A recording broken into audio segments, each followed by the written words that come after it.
All right, my friends, it looks like we are live here at 4:30 on a Thursday afternoon. Thank you for joining us today.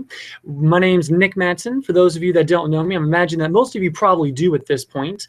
We're going to be talking about chapters 31 through 37 of Grave Mercy today.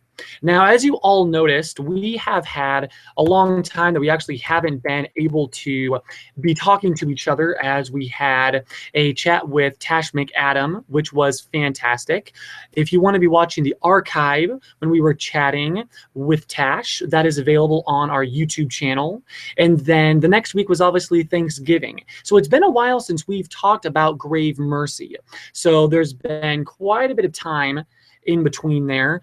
We'll be talking about everything that's happened from when we last chatted until now, today. And now that it is officially 4:30, I think we are going to get ourselves going. Before we jump into the content, though, there was a couple of things that I wanted to mention. First of all was the chat with Tash. I had a lot of fun. If you wanted to watch that, it's available on the YouTube channel. Another thing that I wanted to mention is that similarly to in November, there is a major holiday at the end of December. I know, weird. And so we're not going to be meeting on that last Thursday of December. So what we're going to be doing is obviously a digital chat today, a digital chat next week, which will be December 10th from 4:30 to 5. And then we're also going to be doing a face-to-face meeting on December 17th. It's going to be a Thursday. It's going to be from 4:30 to 5:30 here at the Hayden Library. And we're going to be doing an ugly sweater party. So find the ugliest thing that you can, wear that, and then we'll also be talking about Grave Mercy in its entirety on that day. The last thing that I wanted to mention before we jump into the book is that we right now need to choose what books we're going to be reading for January, February, and March. So I just created a Survey Monkey, which is the survey system that we've been using for a little while now. It has 5 book-to-movie adaptations for you to choose from. What we're going to be doing is very similar to what we've been doing recently. We're still going to have those weekly chats, but we're going to be talking about a book that's been made into a movie. And then at the end of the month, we're going to have read the book, we'll watch the movie, and then compare and contrast at that face-to-face meeting. The first one of those face-to-face meetings is most likely going to be over at the Hayden Discount Cinema, just right over here near the Hayden Library. And then February and March will most likely be happening at the Coeur d'Alene Library. So be looking for more information about that. The 5 book-to-movies that we've chosen for you guys to pick from is The Book Thief by Mark Zuzak, The Giver by Lois Lowry, The Invention of Hugo Cabaret by Brian Selznick, which is made into a movie named Hugo, The Maze Runner by James Dashner, and The Princess Bride by William Goldman. So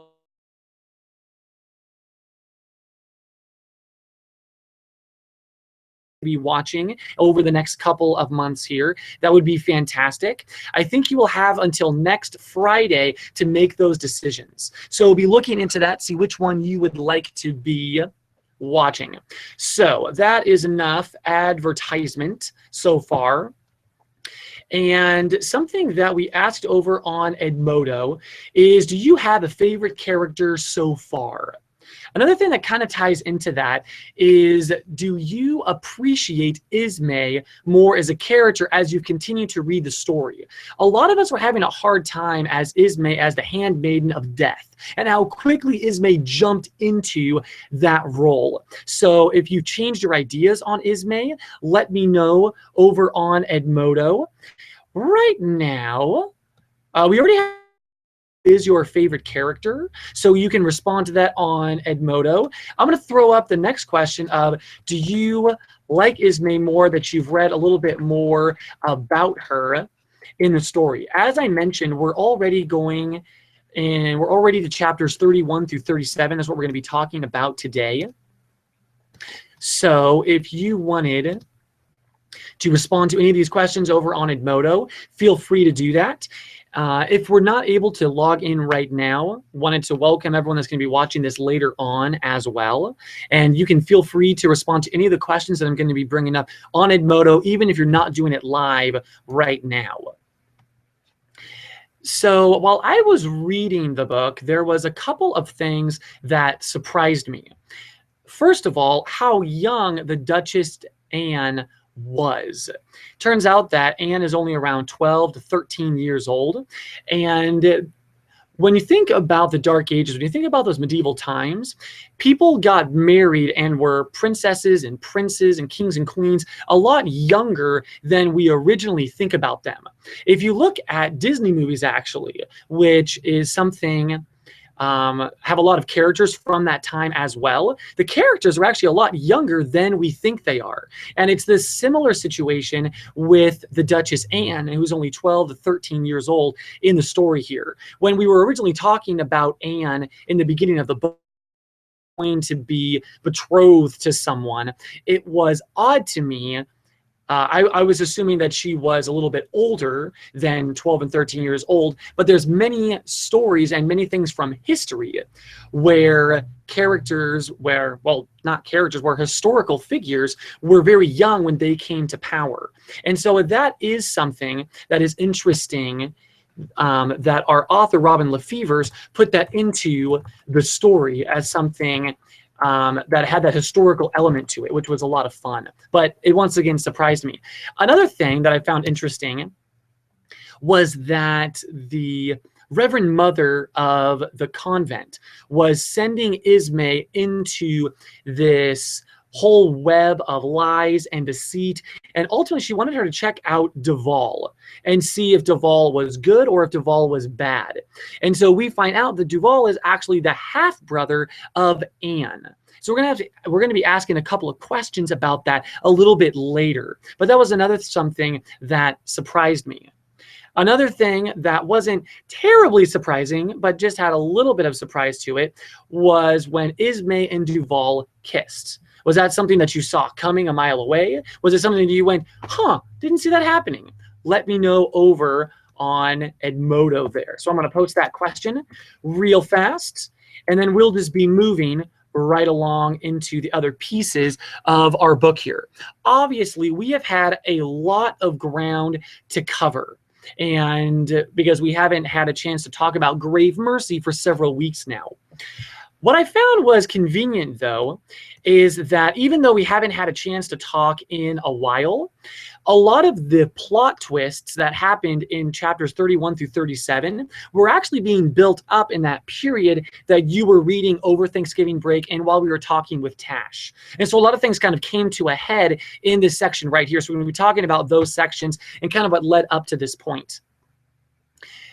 Another piece of the puzzle that kind of launches the beginning of our segment, chapters 31 through 37, we're talking about right now, is when Nemours was murdered. Was that something that you saw coming?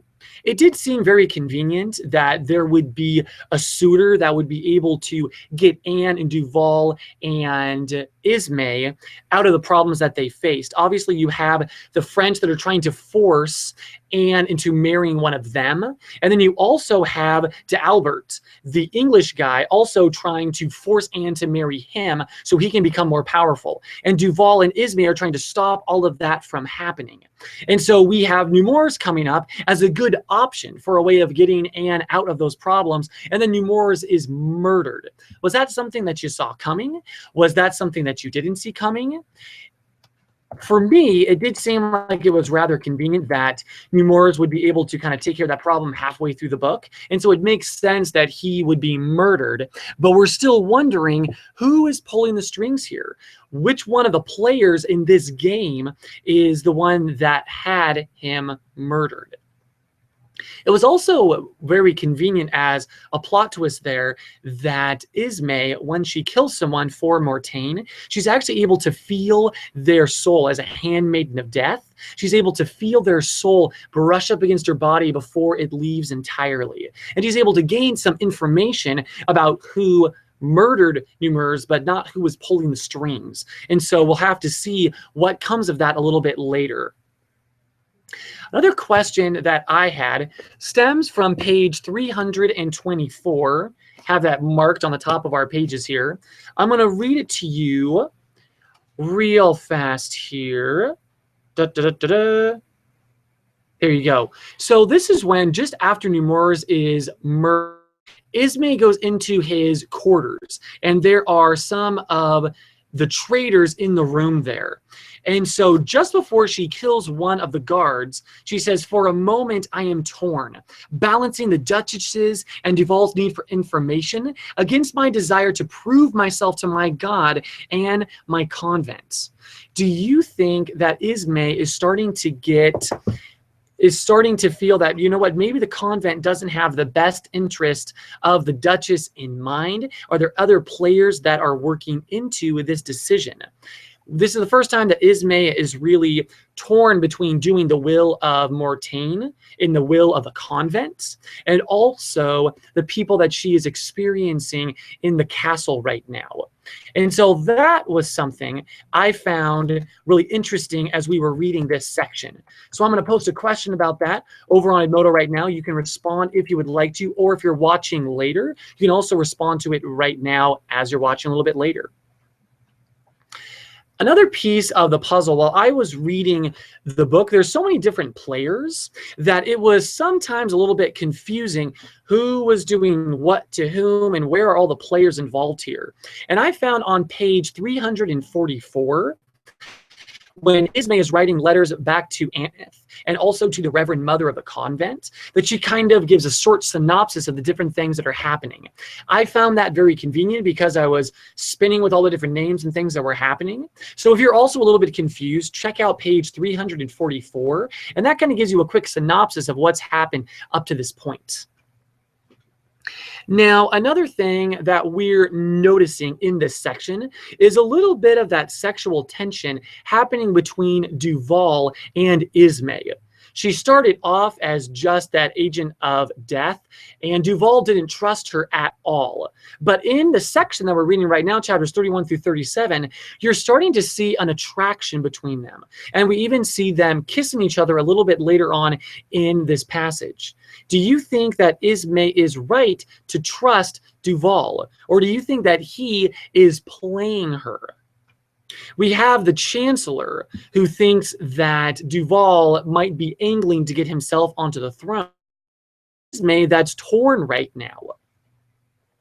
On page 358, at the top here, we see Ismay saying, "I try to be honest with myself, to remember when I first started trusting him.